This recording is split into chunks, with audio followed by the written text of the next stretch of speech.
Now we turn our attention to the Heritage session. Sophie Liu will be our moderator.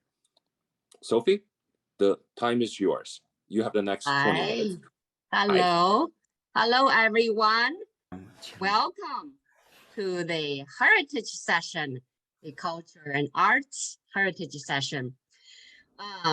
This session celebrates the accomplishments of Chinese American artists who have not only achieved great successes in their individual endeavors, but also have made efforts to deepen the audience's learning understanding of the Chinese culture and arts. So they are no longer just displays in the museum or events on certain days in festivals, but part of our daily life and who we are.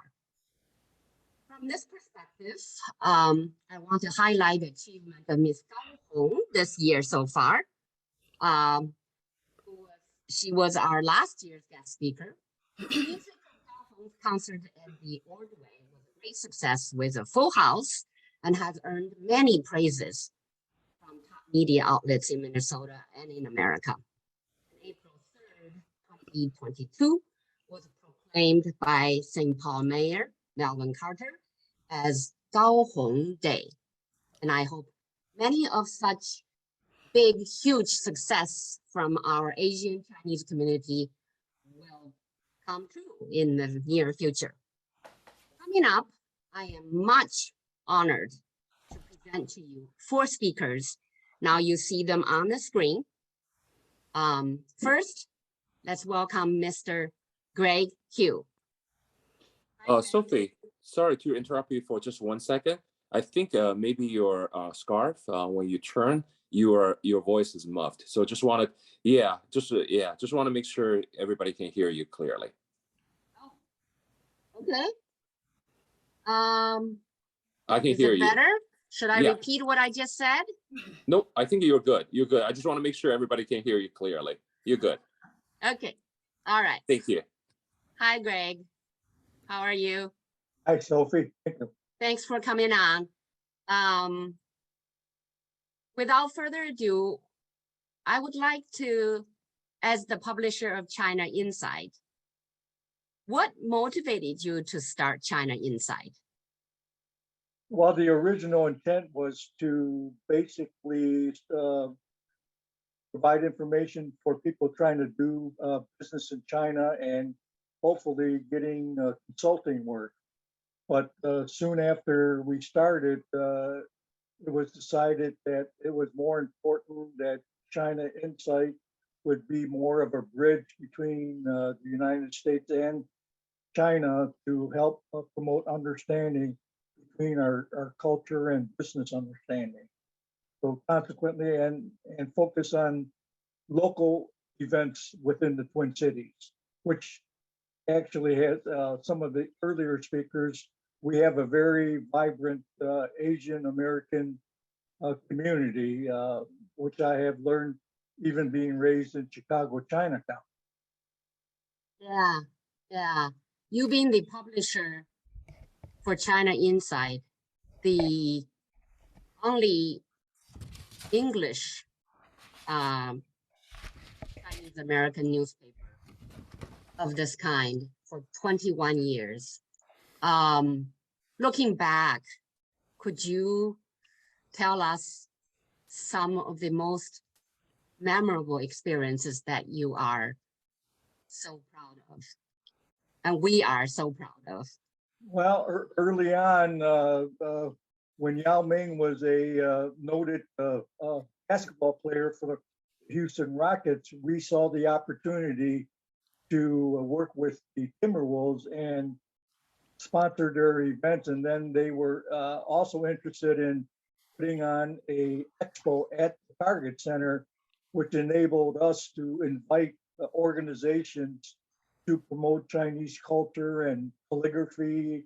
We had the lion dance during the halftime environment, so that was very exciting.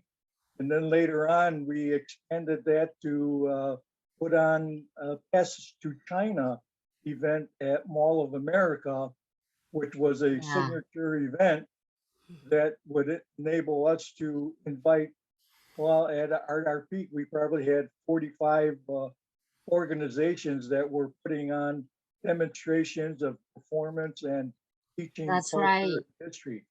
Yeah, look at that long list of participants and participating organizations. I remember um, how the interactive booth each of the organizations set up at the Sears Court, and how many customers and people from the world, you know, in the Mall of America coming to, you know, learn and have fun with, you know, part of our culture. And really, that was a wonderful, wonderful event. You and many of the I remember the Chinese Heritage Foundation also was a main part of it.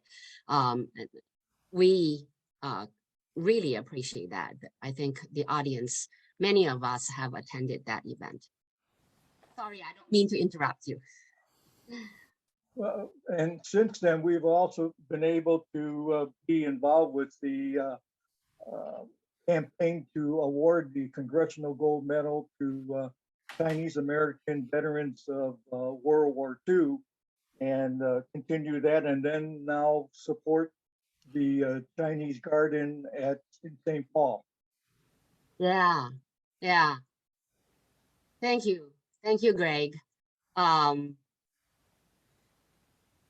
sharing your accomplishments and your journey as a Chinese American journalist. Your achievements really humble many of us who faces the challenges of both language and culture barriers. We have much to learn from you and your experiences. I know you and I will talk a lot later.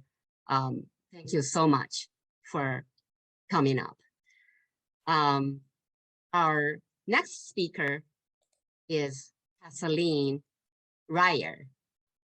Her Chinese name is Lai Kailing. Kailing 教授,你好. 你好。 She is the Tanaka Memorial Professor of International Understanding Art History at Carleton College. I hope the school term has finished for you at Carleton. Not yet. We're on the quarter system. Oh, okay. All right. Thank you so much for coming on. And as a Chinese art history historian, can I, before you start talking about this wonderful painting on the screen, could I ask, what has fascinated you to make the study and research? Sorry, I can't, Sophie, I couldn't hear you. You cut out. This is not good. If I'm cutting out a lot.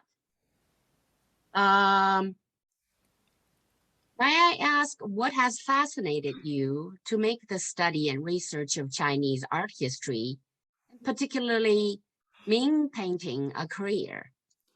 Well, I'm going to try to give you the short story. I mean, I came at it through language. I went to college in the 80s, you know, when China was, opening up and having lots of international exchange, and many, students got interested in learning more about China, and also Japan was booming. And I really was fascinated with the nature of the written language in particular, and I had always loved art. And of course, I think that the written language is beautiful. So ultimately, I decided to merge the two together. And when I entered art history graduate school, one of my first classes was on Chinese landscape painting, and I had never actually had a class on Chinese art. And quite frankly, I just sort of fell in love, if you will, with it. And after that, I decided to work on the Ming Dynasty, because the Ming Dynasty society has many resonances with our own day. Intense commercialization, urbanization, shifting societal values, and debates about culture. And as an art historian, then when I teach art history, it's really using art as a way to understand Chinese and Japanese history and culture, so students can really appreciate that achievements in human civilization exist in places other than Europe or white America, basically. So that's sort of how I got into it and why I like it. It's very rich and there's some similarities with our own day. And is there a favorite Ming painting well, you have one and you have several. Mhm. Would you talk, could you tell us why you love those paintings you have picked out so much and how they are relevant to our current society? Yes, so I'm showing you one here. I'm a specialist in Ming Dynasty flower painting and garden culture in particular. And really, if we look at this one, I'll just say very briefly, my research focuses on the way that flower painting actually is a way to understand knowledge production in China, and paintings that are so beautiful and detailed like this actually link to these artists' study of nature, and more than just serious study of nature, and also things like Chinese medicine. There are many medicinal plants that are incorporated in these flower paintings. Moreover, there's a long history in using plants in Chinese poetry, of course, is symbolically. So it's not only that, one of the reasons I love Chinese flower painting is there are different styles, and this is a very different style in the second slide, between the detailed and the observation of nature, and then there's also the more expressive, where plants are used. They play with their long meanings, various meanings in Chinese culture, to play with them for personal expression. And this artist, Xu Wei, a very famous artist, obviously is using this much more expressive style, but he combines it, of course, with his own poetry that play with the traditional meanings in very unique and personal ways. Yeah, many Chinese artists know Xu Wei as a 大写意的明代的画家. Yeah, and he has many talents. He's not only a painter but a playwright and a poet. I understand that you have selected a poem to read to us. Yes, in fact, this painting that I just showed, he did for his nephew. He painted it for his nephew in 1575. And this one section, again, it's a section of a horizontal scroll. It shows the way that he plays with meaning. Plum blossom, I think, as many people in this audience know, has a long and important symbolic meaning in Chinese traditional culture. It is usually an emblem of virtue and weathering tough times, right? So in this poem, and I'll read the poem in the translation, he actually links that and plays with it in a specific way to talk about his own situation. So it reads, 美花近水处，无影淡寒痕，虽能避雪岩，恐未免于吞. So where the plum blossoms are immersed in water, they lack shadows yet submerged traces. Although they are able to escape the crush of the snow, I fear they will not evade the ravenous fish.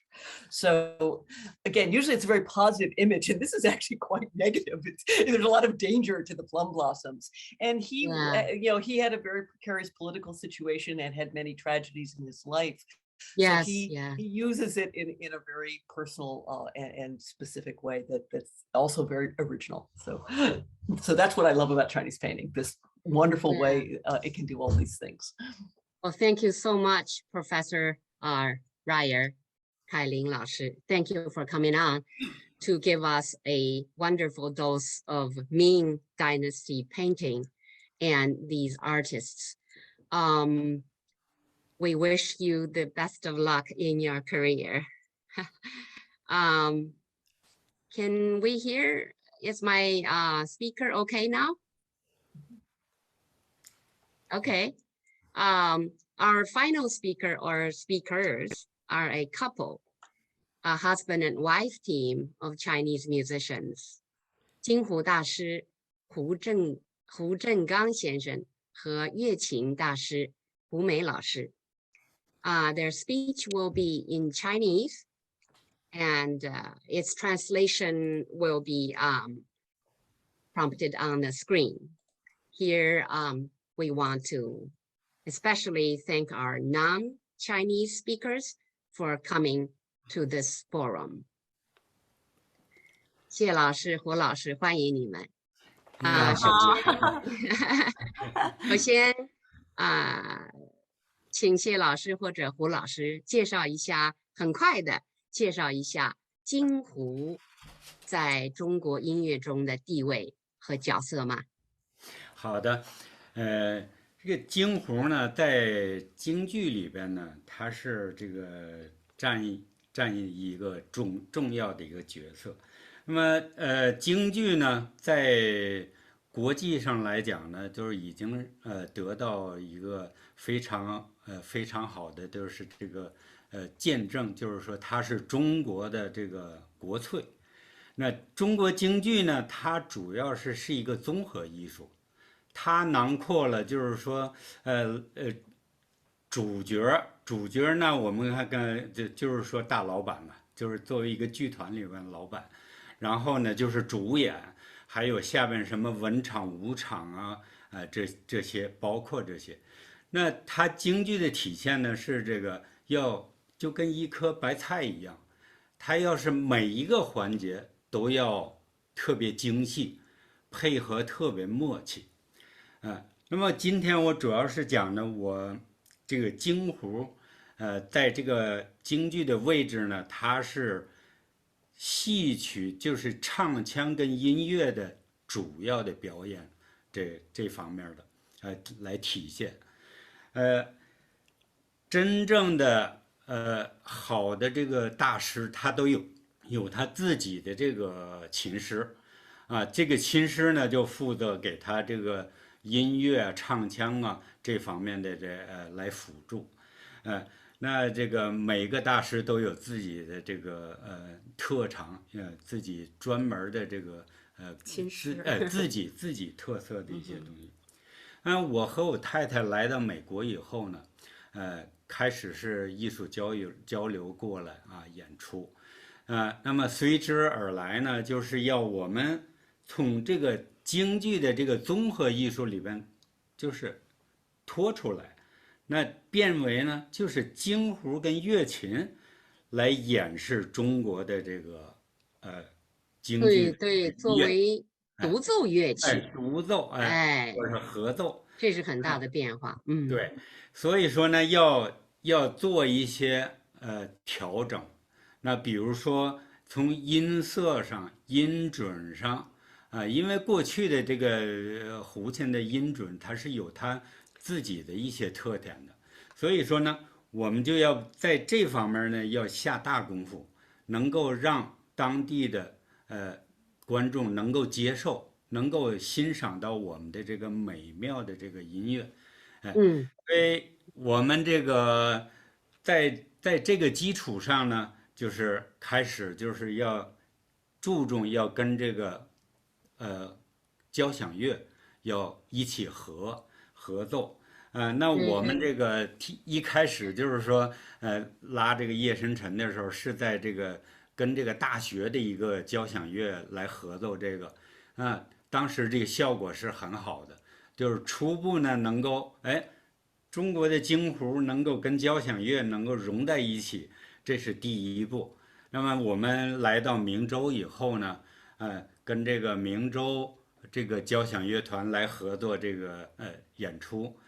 对，大家这个观众们肯定是非常希望您多讲一些这个经历，因为我知道这个京胡作为中国的这个一个，因为这个夜深沉当时是个协奏曲，那么就等于是独奏，由这个西方的交响乐团来伴奏，那么这个合起来，我知道你们和乐师们花了很多很多的时间，不好意思打断你，但是我知道你肯定会给我们接下来讲一下这个跟对乐团合作的一些美好的回忆和时光。哎，是的，这个因为这个曲子拿到就是交响乐团以后呢，他们是觉得原来的那个比较单薄一些，因为我们这个乐团呢是国际上挺有名的，是一个殿堂级的这个乐团，这我们很幸运能够跟他们合作，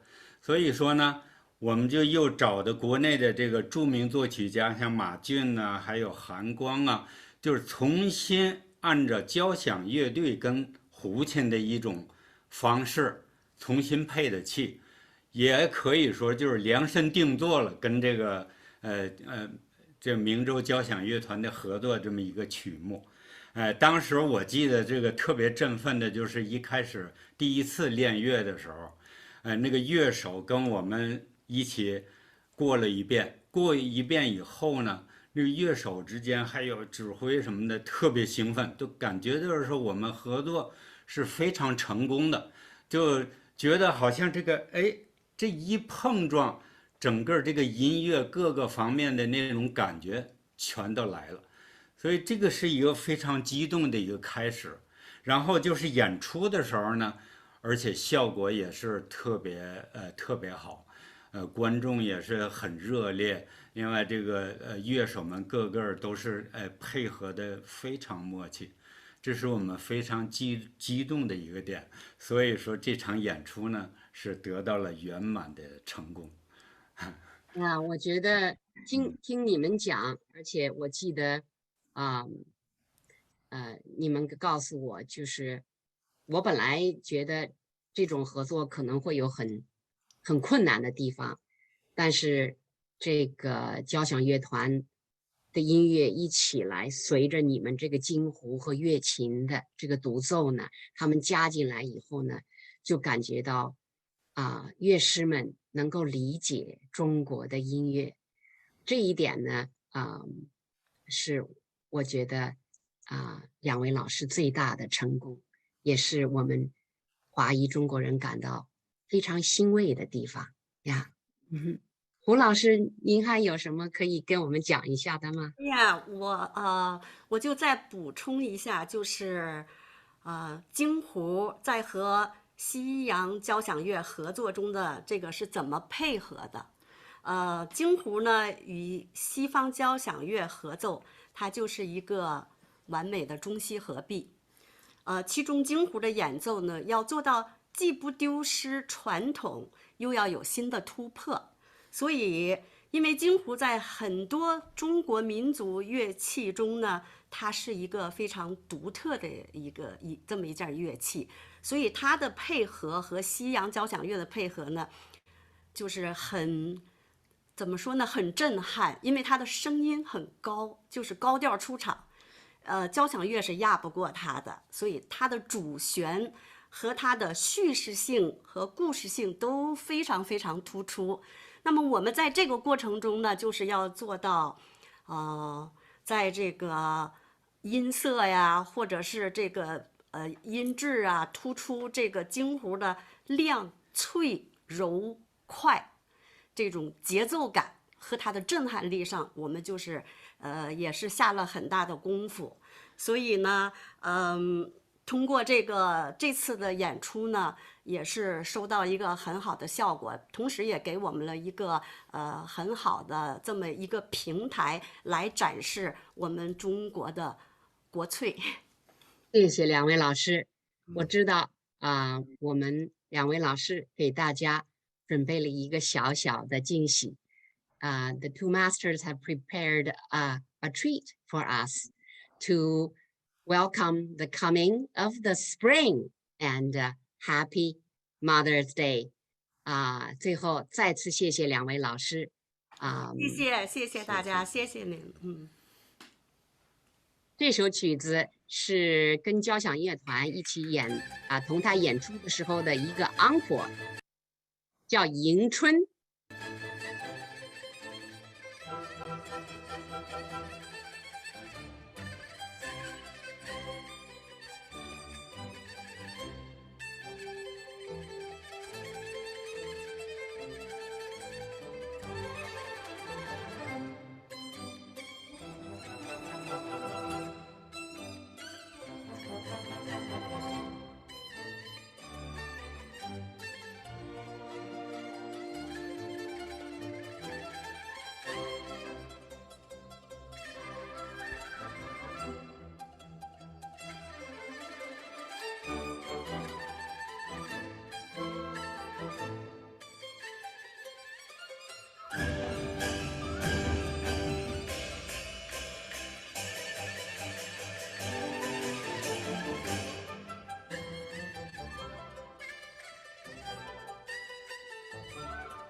Now back to you, Zhou Chen.